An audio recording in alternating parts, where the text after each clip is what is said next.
通勤通学中の皆様おはようございます。ドクターの世界 GG ニュースのお時間です。さあ本日はですね、以前から大変物議を醸しております女子ボクシングからの話題になります。今回ですね、次期オリンピック大会を統括すると言われておりますワールドボクシングが正式に性別の検査実施を発表しまして、その詳細を明らかにしたんですね。すると以前からその性別に疑念を抱かれていました台湾のリン・ユーティン選手とアルジェリアのイマネ・ケリフ選手、この2人の反応がは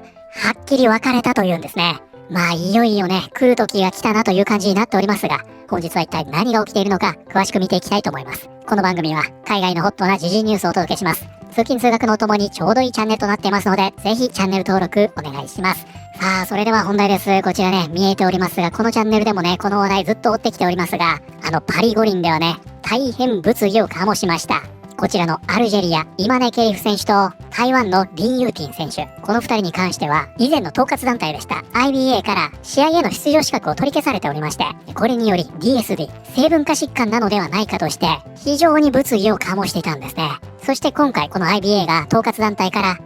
次期オリンピックから統括すると言われておりますワールドボクシングが主催する初の世界大会が開催されます。すると今回改めてその性別検査というのを発表しまして、その詳細というのが明らかになりました。イマネ・ケリフのオリンピック優勝を受け、ワールドボクシングは選手の性別検査を発表。ワールドボクシングは女子カテゴリーで競技に出場を希望する選手を対象とした性別検査ポリシーを導入すると発表。陸上競技を統括するワールドアスレチックスの方針に倣う形を取ると述べた。アルジェリアのボクサーイマネ・ケリフ選手は2024年のオリンピックで女子オリンピックの金メダルを獲得したが、成分化疾患及び XY 染色体を有していると報じられており、この件がきっかけでこの問題に注目が集まった。さらにこのポリシーをどのように実施するかについてワールドボクシングは説明している。今後ワールドボクシングが主催または公認する大会に出場する選手は男女を問わず性別検査を受けることが義務付けられる。対象となるのは18歳以上の全ての選手で、一生に一度だけ PCR 検査またはそれと同等の遺伝子検査を受け、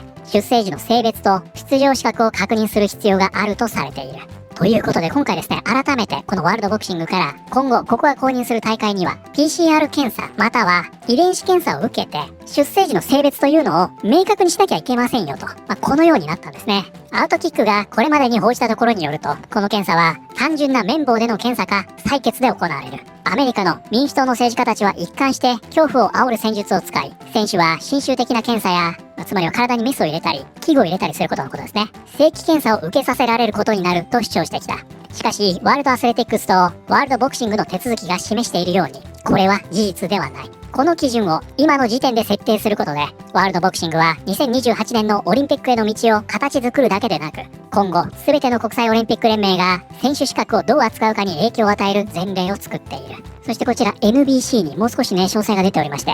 この検査では Y 染色体の遺伝物質が存在するかどうかを調べ、それを生物学的な性別を判定する指標としている。ね、Y があるかどうかを調べるテストなんですね。ワールドボクシングのボリス会長はこう述べている。ワールドボクシングは全ての個人の尊厳を尊重し、可能な限り包括的であることを重視している。しかしボクシングのようなコンバットスポーツでは選手の安全と競技の公平性を確保する義務がある。これらこそがこのポリシーの策定と制定を導いた重要な原則だ。ねえ、なんでオリンピックでこれをやらなかったんだって話ですよね。そしてね、ここがすごく重要です。ワールドボクシングは男性化が起こる DSD を持つ選手については男子カテゴリーでのみ出場資格があると発表した。ただし統括団体は同時に Y 染色体の遺伝物質を持ちながら女子カテゴリーでの出場を希望する選手に対しては以下を含む詳細な追加分析と評価を実施するとしている。遺伝子スクリーニング、ホルモンプロファイル、解剖学的検査、専門医による内分泌系の分析とさらに詳しい評価、また結果に不服がある場合の異議申し立て手続きも用意されている。ということでちょっとねこれを一旦整理しますと、 DSD 成分化疾患ですね。この場合はその男性化している場合は出場できる大会は男性カテゴリーのみだということです。なんですが成分化疾患でね Y 染色体を持っているにもかかわらず男性化していない選手に関しては女子カテゴリーでの出場資格が与えられる可能性があるということです。つまりここでは Y 染色体の有無を判定するんですが、最終的にはですね男性化の有無というのが出場大会の分かれ道になると、そういうことなんですね。そしてこれを受けまして疑惑を持たれている2人の選手の反応ははっきりと分かれました。台湾のリン選手、マンダトリーな性別検査にもかかわらず世界選手権からの撤退を考えていないということで、こちらですね、マンダトリーとあります。こちらが本日のキーワードになります。mandatory 義務的に実行しなければならないこと、または法律で要求されていること。ということでこちらの mandatory というのは必須という意味になります。義務とか強制とか、こういう意味ですね。で、こちらにね、フォーマルと書かれていますが、これね、ニュース記事だとか、契約書なんかでよく使われるワードなんですね。ですので、一般的にね、かなりカジュアルに使われる場合は、must とか have to。つまりは、しなきゃダメってことですよね。日常会話ではこちらを使って表現する方が多いです。ということで、こちらは、台湾のリン選手、強制的な性別検査にもかかわらず、世界選手権の撤退を検討せず、昨年のパリ五輪で性別をめぐる論争の中心となった2人のボクサーのうちの1人であるリン・ユーティンは、リバプールで開催される世界選手権を欠場するつもりはないと、そのコーチが木曜、ロイターに語った。水曜日には統括団体であるワールドボクシングが発表を行い、来月の世界選手権に出場する女子ボクサーは、新たな出場資格ポリシーの一環として、強制的な性別検査を受けなければならないとしている。この新たなポリシーは、台湾のリン・ユーティンとアルジェリアのイマネ・ケリフがパリ五輪で金メダルを獲得し、性別適格性をめぐる論争が巻き起こってからわずか1年余りで導入された。リンのコーチはこう語っている。リンはちょうど韓国での合宿から戻ったところだ。現在は2025年ボクシング世界選手権へのエントリー手続きについて、台湾のボクシング統括団体からの通知を待ちながら準備を進めている。彼女は新しい性別検査が導入されたからといって大会を辞退することは考えていない。大会主催者から求められる関連書類は通常の手続きの一環として全て提出するつもりだ。ということで今回ですね、こちらね見えておりますこのね、台湾のリン・ユーティン選手、この方もね、昨年のパリ五輪では大きな疑惑を持たれていたんですね。なんですが今回ですね、この新たなポリシー、強制的な性別検査の実施を掲げているにもかかわらず、ちゃんとこれ受けますよと言っているんですね。ですのでそもそもね、このリン・ユーティン選手というのは Y 染色体はありませんという自信を持っているのか、それとも持っているにもかかわらず男性化はしていないという検査結果を握っているのか、ちょっとどちらなのかはわかりませんが、この検査受けると言っているんですね。じゃあその一方、イマネ・ケリフ選手はどのような状況になっているのか。まずこちら6月大会の件ですね。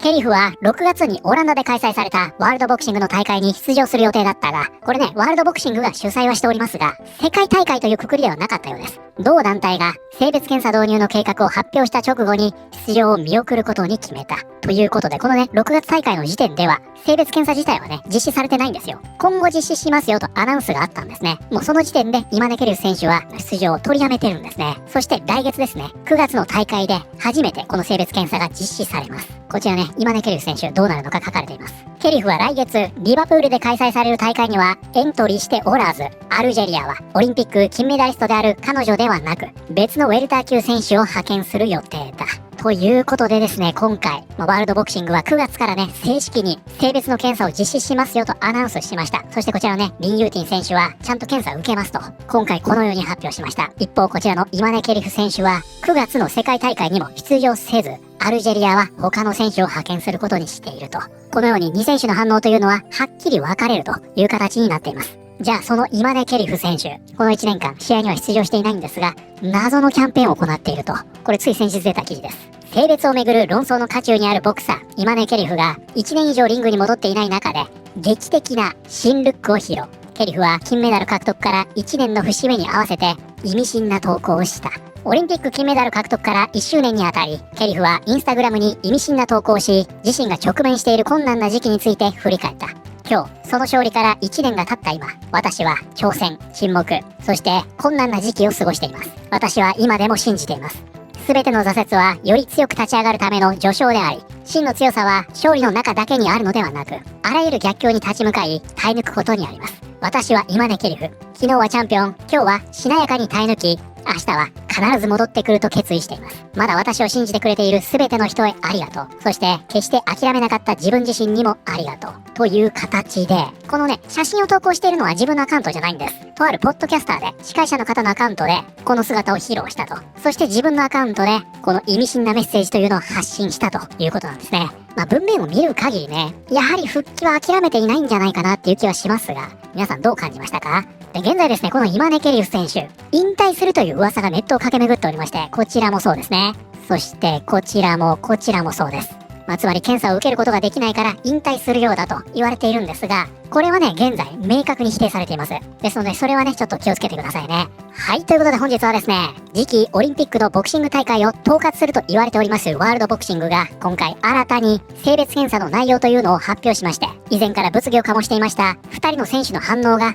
きりと分かれたという話題を見てまいりました。いかがだったでしょうか。今回ね、リン・ユーティン選手がちゃんとね、この検査受けますというようになっているようですが、さすがにね、自信がなければ受けないんじゃないかなっていう気はするので、どうですか？さすがに受けませんよね。だから何かしらの根拠を持っているのかなというような気はしますよね、今の時点では。一方ね、イマネ・ケリフ選手は6月の大会もスキップしまして、来月の大会も出ませんということになっているようで、アルジェリアは別の選手を立てると。ただこの検査に関してはね、もう生涯で1回だけ受ければいいということなので、それだけの自信があるならば、イマネ・ケリフ選手、受ければいいんじゃないかなと思いますが、一応ね、次のオリンピックは目指すというように言っているようです。どこかのタイミングで復帰するんでしょうか？それともこのまま事実上の引退となるんでしょうか？皆さんはこれについてどのように思われましたか？ということで、本日の動画は以上になります。この動画良かったよと思っていただいた方、ぜひチャンネル登録、グッドボタンお願いします。それではまた通勤通学中にお会いしましょう。